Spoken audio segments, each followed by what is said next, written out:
In this episode, we take a look at how social media has impacted our critical thinking while researching our CMP. Let's welcome Zoe, who has done research on the VaxiCode polemic, Marvin, who analyzed the current Ukraine and Russia situation, and me, William, and Alexia, who conducted the movement of the Freedom Convoy in Canada.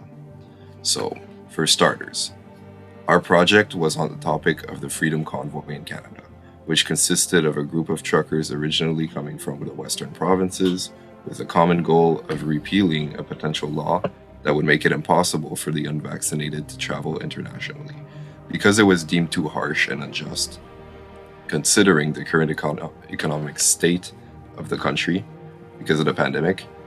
As the movement gained traction and the convoy had been growing in size, truckers from the United States and other parts of Canada had rallied at the capital. Meanwhile, as the movement became more popular, self-proclaimed organizers of the movement began amassing large amounts of money to fund it using popular crowdfunding websites. The amounts were more than $10 million, although sources vary on that topic. The movement had become disconnected, with the group having higher ambitions, all while blockading the streets of Ottawa for weeks. The protesters now had little relation to the original trucker movement and started protesting for the removal of all COVID restrictions. The protest ended when the government ordered the removal through the Emergencies Act. Now that you have the context of the event, we can finally answer the question.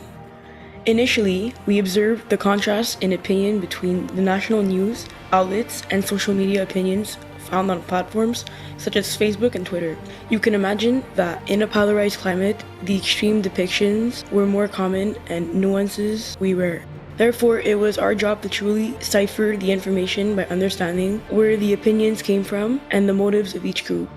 This, however, demanded a lot of mental gymnastics because of how recent the event was and how unfiltered the information was. I think that for your DMP project, you both selected an important topic that has not only impacted truck drivers, but the rest of us as well, as truck drivers are essential workers that help turn the economy. Thinking back to a very touching moment, my best friend, who has decided to not get vaccinated for personal reasons, finally felt that her voice was heard, and that for the first time in 2 years, she felt that she had support when she saw the restrictions placed on truck drivers get lifted. I remember the moment she called me with tears of joy in her eyes. You make a great point, that being that it is important to be cautious when listening to media outlets. However, despite all the news in the media, we saw the economic impact that this had on many households, as store items became more expensive and shelves became less full. Your topic is interesting, and my knowledge of it too reflected your DMP that the information that I saw in popular media and in social media is different. I think we must always tread carefully as to how we interpret information and how we choose to act on those.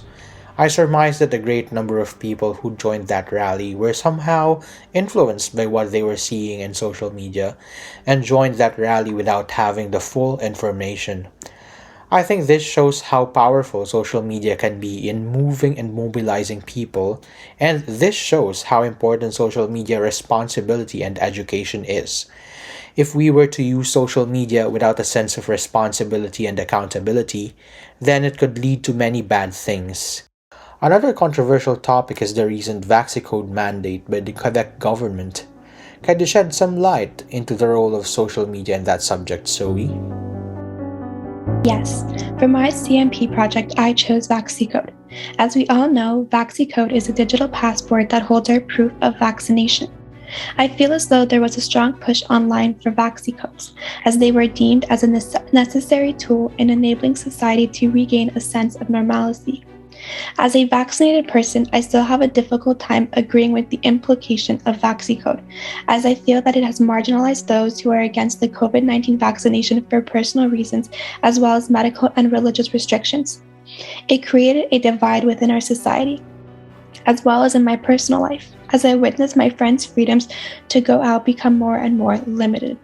I strongly believe in my body, my choice, and despite government officials always promoting vaccination on their social media platforms, news outlets, and medical officials promoting this new law, I am still unable to have a change of heart and get behind this discriminatory implication. I agree with you, Zoe, that this vaccination passport created a divide within society because the government stressed that if someone is not vaccinated, they don't have the same level of freedom. The issue about this is that the government made us believe that if one is not vaccinated, then they are not following the rules. But in reality, everyone makes their own choice and lives by their decisions. This being said, this obligation partially controlled my life because at first I was against the vaccination passport because I just thought to myself that there wasn't enough research for this vaccine. After several months that this passport had been created, I told myself that it was only my way in getting what I wanted. More specifically, it allowed me to explore different places such as clubs, bars, and restaurants. Even though this vaccine passport was being published all over social media and was recommended by health officials and the government, I still believe that it is a personal decision. This being said, everyone has the right to do what they desire as long as it is within the laws. Thinking back at how the vaccine passport was used and for how long, I still have the feeling that it was forced far beyond than it should have been, though they didn't use it for that long. The very idea of the passport is coercive. Not only does it gatekeep very important services and places from people, but engages people to get the vaccine for the wrong reasons that aren't even medical, which to me should have sounded concerning. Thinking back, an immense amount of fear was used to enforce a type of authority that I'm glad didn't continue anymore as people started to live once again. While we're on the topic of overarching authority, how would you say that social media has impacted your research on the Russian war, Marvin? In doing my research about the Russian invasion of Ukraine, I have seen a massive response in social media, and many news regarding the invasion were being thrown around by people. This gave me the initial impression that this was a one-sided affair, that Russia was the invader and Ukraine is the sole victim. However, further research showed that this is far from being a one-faceted story. The Russian people are also suffering as a result of the sanctions that were thrown at them, but it seems that in the social media spaces that I have a presence in, the suffering of the regular Russian people is not being given much attention.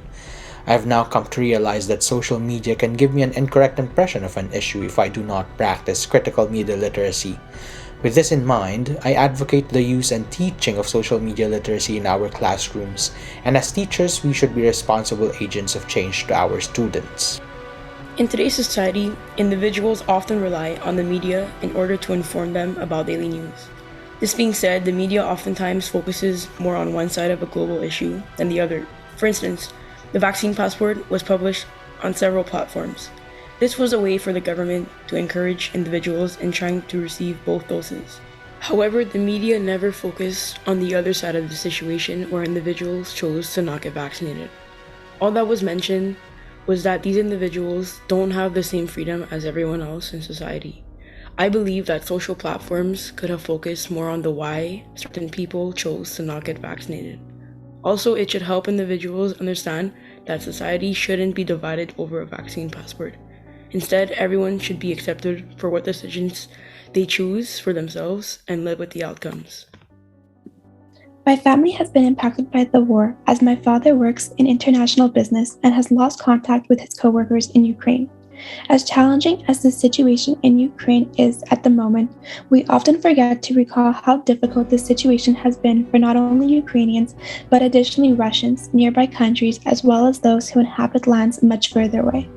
If there is one important quote that I have learned, it is that if one person is drowning in a puddle and another in a pool, in the end, both individuals are drowning and suffering, and we must acknowledge the pain of both parties, not just one. Exactly how we must acknowledge both Ukraine's aches as well as those of Russian citizens. Thank you everyone for partaking in this episode. Today we welcomed Marvin, Alexia, Zoe, and William. Talked about very different topics about media literacy and how it affected our critical thinking during our project. Thank you for listening.